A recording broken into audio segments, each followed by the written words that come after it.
আগের ব্লগেই তোমরা দেখতে পেলে যে রূপকে নিয়ে আমি বাড়ি ফিরেছি, আর তারপর থেকে নেক্সট পার্ট এটা।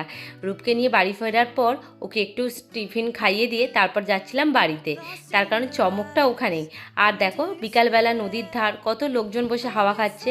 এটাই হলো আমাদের কোলাঘাটের বিশেষত্ব, যে বিকাল হলেই নদীর ধারে প্রচুর লোক আসে হাওয়া খেতে। আর দেখো রূপের স্কুলে কেন আবার এলাম আর ব্যাগটাই বা কেন নিলাম, দাঁড়াও তোমাদের সঙ্গে শেয়ার করছি।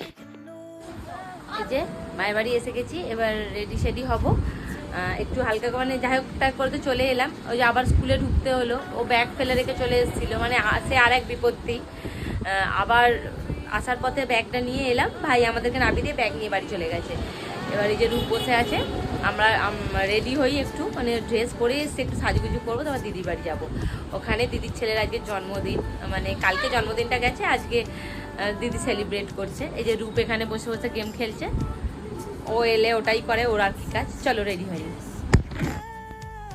রেডি সেডি হয়ে মিষ্টি নিতে এসেছিলাম, একটু মিষ্টি নিয়ে চাপাত যাব দিদির বাড়িতে। মা আমি একসাথেই ঢুকলাম।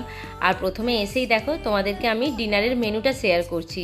সেদিন ডিনারেতে ছিল ফিশ ফ্রাই, আর এখানে ছিল চিকেন চাপ। আর এই বড় যে গামলাটায় দেখাও, দাঁড়াও আমি তো খুলতে পারছি না, এত ভারী। দিদি তোমাদের সাথে শেয়ার করছে। এখানে ছিল বিরিয়ানি, এটা কিন্তু ইলিশ বিরিয়ানি। আর মানে খুব এটা একটা নতুনত্ব, প্রতি বছরই দিদি এটা করে, আর এবছর সেটা দিদির বড় ছেলের জন্মদিনেই করেছিল। আর এই যে বার্থডে বয়, দেখো ওর বন্ধুরা গিফট দিয়েছে ফুটবল, সেটা নিয়ে খেলছে, তার কারণ ফুটবল ওর প্রিয় একটা খেলা, যেটা ছাড়াও একদমই থাকতে পারে না। আর সন্ধেবেলার স্ন্যাক্সে ছিল দই বড়া, যেটা বাড়িতেই কিন্তু বানানো হয়েছিল। আর সেই দই বড়া খাওয়া দাওয়ার পর ওপরে এলাম কেক কাটিংয়ের জন্য। কেক ততক্ষণে এসে গেছিলো, আর ওপরে এসে কেকটা রেডি করে নিয়ে সবাইকে ডাকলাম কেক কাটিং করার জন্য। সবথেকে বেশি এক্সাইটেড ছিল কিন্তু ননি, আর সেটা তাও কেন বলো তো, ওই ক্যান্ডেলগুলো ও ফু দিয়ে নেমাবে। ওর রিয়াকশান তোমরা দেখো, যে ও নেবানোর জন্য কতটা বেশি এক্সাইটেড হয়ে গেছিলো। কেক কাটাতে ও তার থেকে মানে অতটাও এক্সাইটেড ছিল না।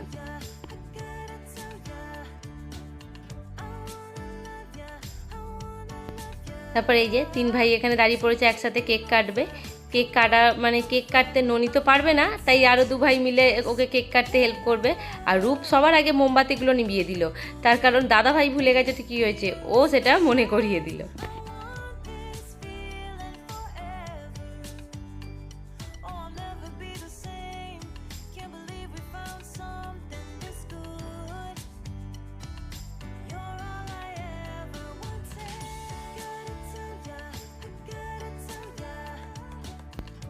কেক কাটার পর কেক খাওয়া দাওয়ার পর্ব যেটা চলছে, তারপর সেই দিন এসেছিলো বড়োবাবুর বন্ধুরাও সাথে। দেখো এই যে পাশে যে সব কুচো কাচাগুলো দেখতে পাচ্ছ, এগুলো হলো ওর বন্ধুরা, সব বন্ধুরা এসেছে। তারপর দিদি কেকটা কেটে কেটে আমাকে দিল ডিস্ট্রিবিউট করার জন্য, আমি সবাইকে ডিস্ট্রিবিউট করে দিলাম।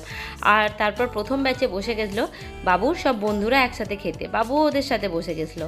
বললাম না ওর আগেই জন্মদিন মানে করা হয়ে গেছিলো। আর এই দেখো জন্মদিনের মেনুটা দেখতে পাচ্ছ, এই যে ইলিশ বিরিয়ানি, ফিশ ফ্রাই, আর ছিল চিকেন চাপ। রূপ তো ঝালের জন্য সেরকম খেতে পারেনি, কিন্তু ডিনারের মেনুটা জাস্ট জমে গেছিলো। ইলিশ বিরিয়ানি কার কার পছন্দ আর কে কে খেয়েছো আমাকে কমেন্ট করে জানিও কিন্তু। তারপর তো আমের চাটনি আর রসগোল্লা। সত্যি কথা বলতে দই বড়া খেয়ে পেটটা এতটাই ফুল ছিল যে সেইভাবে এনজয় করতে পারিনি খাবারটা, কিন্তু টেস্ট ছিল অসাধারণ। তারপরে শেষ ব্যাতে বসেছিল জামাইবাবুর সব ফ্রেন্ডসরা, ওরা ডিনার ফিনার করার পর আমরা খেয়ে দিয়ে হাঁটতে হাঁটতে বাড়ি আসছিলাম। বাড়ি বলতে মায়ের বাড়ি, দিদির বাড়ি থেকে মায়ের বাড়ি পায়ে হাঁটা কিছুক্ষণের পথ। আর রূপ ওর মামার সাথে বাইকে করে এসেছিলো বাড়ি। আজকের মতো টাটা, দেখা হবে নেক্সট ভিডিওতে, বাই।